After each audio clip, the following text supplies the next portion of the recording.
হে everyone, good morning. তোমরা caption আর thumbnail দেখে বুঝতেই পেরে গেছো আজকে জামাই ষষ্ঠী ব্লগ করতে চলেছি। সকাল সকাল স্নান করে ঠাকুরঘরে চলে এলাম, আগে পুজো দিয়ে তারপরে আমি রেডি হতে থাকলাম।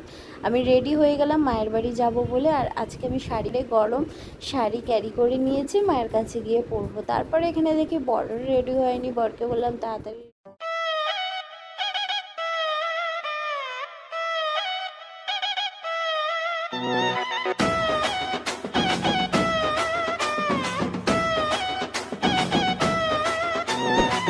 জামাই সেজে আমি হাজির হয়েছি,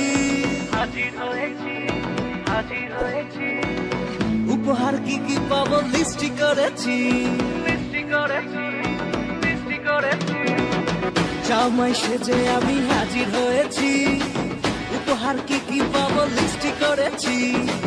জমিয়ে খাবো আমি ইলিশ মাংস, খাবো আমি চেটে পুটে মিষ্টি সাথে দই। ওরা না বেশি সবার দেখাবো আমার কামা, ষষ্ঠীর জামাই আমি, সবার সাথে বলবে সবাই ছকবাজিতে জামাই 420। জামাই আমি সবার সাথে বলবে সবাই ছকবাজিতে জামাই 420।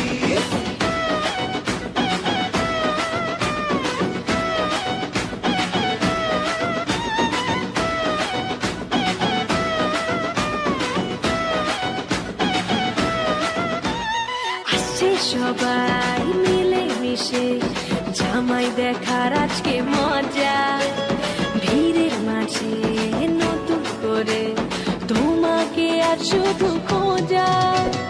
আসছে সবাই মিলে মিশে জামাই দেখার আজকে মজা, ভিড়ের মাঝে নতুন করে তোমাকে আর শুধু খোঁজা।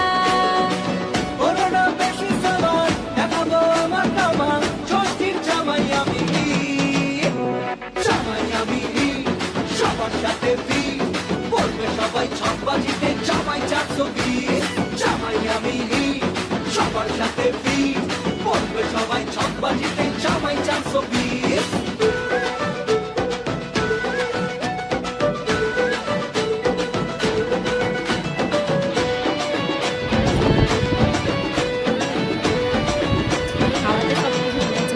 দেখি কি দিয়েছে তোমার শাশুড়ি। আমি বললাম গিফটগুলো বার করো, গিফটগুলো দেখি কি দিয়েছে। ও তো সবার প্রথমে সাদা জামাটাকে বার করলো, ও সাদা খুব প্রিয়। তারপরে এই দেখো দুটো শার্ট দিয়েছে অফিস ওয়ার্কের জন্য, খুব ভালো লাগছে শার্টগুলো। তো সাদা জিনিসটাকে নিয়ে ঘেটেই যাচ্ছে। আমি বললাম পরে নাও, তাহলে ছেড়ে নাইটি পরে নিয়েছি, কারণ আর পাচ্ছি না গরমের মধ্যে, প্রচণ্ড পরিমাণে খেয়ে নিয়েছি। যাই হোক, আজ জামা ষষ্ঠী, আর আমাকে কোনোরকমভাবে কোল্ড ড্রিঙ্কস খেতে দেয়নি, দেখ খাচ্ছি। মানে জামা ষষ্ঠী বলে সব আরোটা একাই নিচ্ছি। বৌমা ষষ্ঠী কবে হবে? বৌমা ষষ্ঠী চাই। মেয়েদের কষ্টের একটা সময় কি জানো তো, যখন মায়ের কাছে আসে তখন অনেক আনন্দ, আর যখন মায়ের কাছ থেকে দূরে যায় তখন কষ্ট। জামাই ষষ্ঠী খেয়েছো অবশ্যই কমেন্ট করে জানাও। আর দেখতে দেখতে সকাল থেকে কীভাবে তাড়াতাড়িটা কেটে গেল, আর অবশ্য অনেকটা দেরিতেও এসেছি। আবার আসছে বছর, আবার হবে, সন্ধে হবে। দেখতে দেখতে সকাল থেকে বিকেল কেটে গেল, এবার বাড়ি যাওয়ার পালা। মনটা খারাপ, তাই আর কিছু বললাম না। ভিডিওটা ভালো লাগলে লাইক কমেন্ট শেয়ার করো।